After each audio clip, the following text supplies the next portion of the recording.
আমি একজনের সাথে মিল পেয়েছি একটু চরিত্রটার, new age Jatayu. New age Jatayu? যখনই কোনো উইয়ার্ড চরিত্র করে তখন আমার কাছে ওটা মনে হয় যে kind of an acting school, মানে ও ছোটো ছোটো এত জিনিসপত্র পরে সেগুলো, হ্যাঁ সত্যি খুব ভালো। যারা দেখে নিয়েছে তারা তো অনেকেই জানিয়েছেন তাদের কেমন লেগেছে, এবং আমরা অভিভূত, খুব ভালো লেগেছে তারা জানিয়েছেন।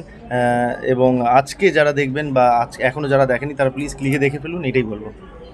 আজকে স্পেশাল স্ক্রিনিংয়ে এসেছি, সৌরভ ছাড়াও নীল, ত্রিনা, জয়ী এরা সবাই আছে, আমার খুব ভালো বন্ধু তারা, এবং রিঙ্গোদা বানিয়েছেন।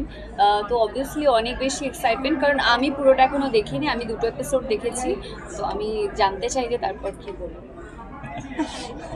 সৌরভ, তোমার এখানে চরিত্রটা কী রয়েছে? আমার চরিত্রের নাম হচ্ছে মিস্টার শ্যাডো। সে একজন নভেলিস্ট, এবং এছাড়া বেশি কিছু বলবো না। তোমরা আছো তো, তোমরা দেখো, তোমরা জানাবে।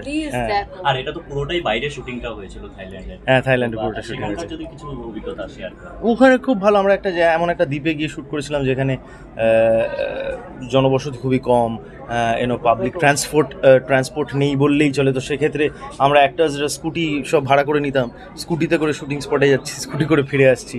আমার পেছনে নীল বসছে, কখনো নীল চালাচ্ছে। এইটা একটা প্রচণ্ড ইন্ডি ওয়েতে শ্যুট করা, সেইটা প্রচণ্ড ভালো লেগেছে আর কি। আর রিঙ্কুদার ছবি মানে একটা অ্যাডভেঞ্চার ব্যাপারটা থাকে, এই ছবিতে কতটা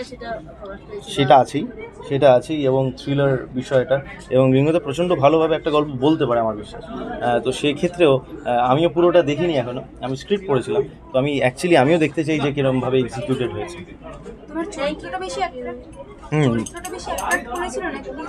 না, চরিত্রটা আমার প্রচণ্ড ভালো লেগেছিলো। আমি প্রচণ্ড সেলফিশ অ্যাজ অ্যান অ্যাক্টর, আমি নিজের চরিত্রটাকে দেখি, তারপর আমি গল্পটা দেখি। তো আমার চরিত্রটা প্রচণ্ড ভালো লেগেছিলো, এবং সেই জন্যই আমি অর্ধেক হ্যাঁ বলে দিয়েছিলাম, তারপর গল্প শুনে ফিদা হয়ে গেছিলাম। দর্শনার্থী তো, তুমি তো ছবিটা মানে সিরিজটা কিছুটা দেখেছো বললে তো, সৌরভদার চরিত্র তোমার কেমন লেগেছে? ভীষণ ভালো, মানে ও যখনই কোনো উইয়ার্ড চরিত্র করে তখন আমার কাছে ওটা মনে হয় যে kind of an acting school, মানে ও ছোটো ছোটো এত জিনিসপত্র পরে সেগুলো, হ্যাঁ সত্যি খুব ভালো। অ্যাকচুয়ালি চরিত্রে এমন অনেক ছোটো ছোটো নুয়ান্সেস করার চেষ্টা করেছি, তো সেইগুলো দেখেই ও বলছে হয়তো, বাট আমার মনে হয় যে ওই চরিত্রের সঙ্গে এগুলো যায়, কিন্তু কতটা কনসিস্টেন্টলি করেছি সেটা তো মানুষ বলবে, এবং আমি নিজেও বলবো। আমি একজনের সাথে মিল পেয়েছি একটু চরিত্রটার, new age Jatayu. New age Jatayu? হ্যাঁ, নানান অডিয়েন্স নানানভাবে ব্যাপারটা নেবে। অবভিয়াসলি তোমরা দেখলে বুঝতে পারবে, বা মানুষজন দেখলে বলতে পারবে, তাদের কাছে আলাদা পারসেপশন যেতেই পারে। একদমই তাই। আর মোবাইলে শুট করেই সিনেমা আর সিরিজটা তোমরা করবে, আগামী দিনে কি মোবাইলে এরকম কাজ আরো হবে বলে মনে করছো? তোমাকে সেই এক্সপার্টাইজ তোমার যদি থাকে তাহলেই পারবে, কারণ মোবাইলটা বলতে খুবই সহজ লাগে, কিন্তু যে রিগ থেকে শুরু করে, যে লেন্সিং থেকে শুরু করে, যে ধরনের টেকনিক্যালিটিস ইনভলভড ইন ইট, সেটা তো আমি এই পুরো ফিল্মটা বা এই ওয়েব সিরিজটা শ্যুট করেও বুঝতে পারিনি। সেটা রিঙ্গোদার পক্ষেই সম্ভব, এবং সে এইটা নিয়ে অনেক দিন পড়াশোনা করেছে, এবং এত মোবাইলের ভিড়ে কোন মোবাইলটাই সবার থেকে ভালো ব্যাপারটা ফুটে উঠবে সেটাও সে দেখেছে। তার জন্য তার যে গিয়ার, সেটা পুরো একটা আলাদা সুটকেসে আসে আর কি, এরম ধরনের।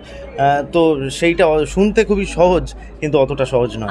অনেক বছর আগে দিবাকর ব্যানার্জি করেছিল এলএসডি। হ্যাঁ, রিঙ্গোদা এখন ওইটাতেই যাচ্ছে, এবং সে তো ওয়ান ম্যান আর্মি আর কি। সে ডিআই থেকে শুরু করে, এডিটিং থেকে শুরু করে, স্ক্রিপ্টিং থেকে শুরু করে, ডিরেকশন থেকে শুরু করে, everything that he is doing. এটা আমরা জানি যে মানে একা সব কিছু করা যায় না, বাট রিঙ্গোদা তো ইজ প্রুভিং রং। একদম শেষে দর্শকদের কি বলবে সিরিজ নিয়ে? বলবো যে ক্লিকে চলে এসছে milkshake murders, best on real serial murders, এবং সেইটা দেখতে বলবো সবাইকে। ভালো লাগলে একটুখানি শেয়ার করবেন, জানাবেন মানুষজন।